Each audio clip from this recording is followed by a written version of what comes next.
Bismillahirrahmanirrahim. Assalamualaikum warahmatullahi wabarakatuh. Teman-teman semuanya yang menjawab salam saya doakan semoga dimudahkan segala urusannya, diterima seluruh amal ibadahnya, dan diberikan kesehatan selalu oleh Allah Subhanahu wa Ta'ala.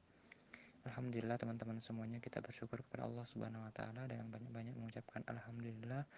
Kita bersalawat kepada baginda Rasulullah Sallallahu Alaihi Wasallam dengan mengucapkan Allahumma shalli ala sayyidina Muhammad.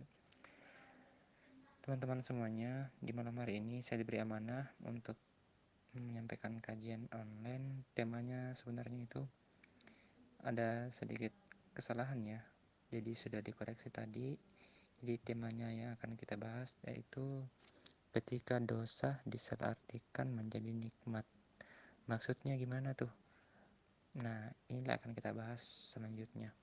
Silakan nanti disimak ya. Ketika dosa disalahartikan menjadi nikmat. Teman-teman semua yang kami muliakan, betapa banyak orang yang tengah tenggelam dalam maksiat, dalam perbuatan dosa, seperti yang sudah saya contohkan sebelumnya. Mungkin ada yang makan riba, berjudi, minum khamar, dan seterusnya. Contoh kecil, orang yang kemudian menjudi lalu dia memenangkan perjudian itu, dan dia merasa kalau dirinya itu diberikan keberuntungan oleh Allah Subhanahu wa Ta'ala, padahal itu adalah azab yang diberikan secara perlahan. Dalam Al-Quran disebutkan bahwa kami siksa mereka secara perlahan-perlahan sampai pada akhirnya orang itu akan diwafatkan dalam keadaan dia bermaksiat kepada Allah Subhanahu wa Ta'ala.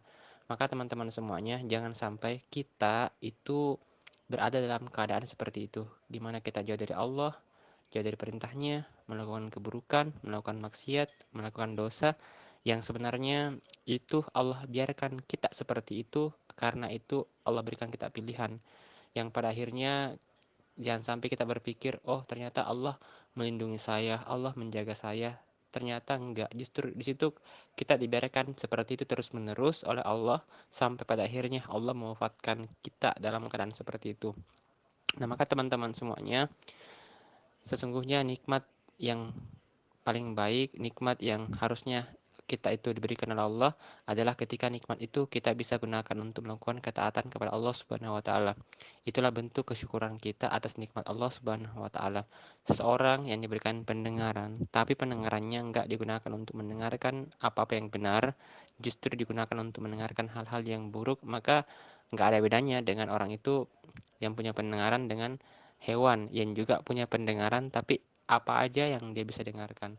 Nah, teman-teman semua yang kami muliakan, sekali lagi bahwa nikmat itu ketika kita bisa lebih dekat kepada Allah Subhanahu wa Ta'ala, bukan ketika kita sehat tapi justru kita jauh daripada Allah Subhanahu wa Ta'ala. Maka kita harus banyak-banyak bermohon kepada Allah agar segala nikmat yang Allah berikan kepada kita, segala fasilitas yang Allah berikan secara gratis itu kita bisa gunakan untuk lebih dekat kepada Allah Subhanahu wa Ta'ala. Dan kita nggak perlu merasa iri dengan orang yang lebih banyak hartanya, yang lebih bagus kehidupannya daripada diri kita. Kenapa? Karena semua yang Allah berikan untuk kita hari ini itu sebenarnya adalah kebaikan buat diri kita. Belum tentu ketika kita diberikan nikmat harta yang banyak ternyata kita dekat kepada Allah. Bisa jadi dengan harta yang banyak itu kita menjadi lupa, menjadi lalai daripada perintahnya. Maka apa-apa yang Allah takdirkan untuk kita saat ini, itulah yang terbaik. Silakan nanti teman-teman cek Quran surah kedua ayat 216. Wa asa an takrahu syai'an wa huwa khairul lakum wa asa an tuhibbu syai'an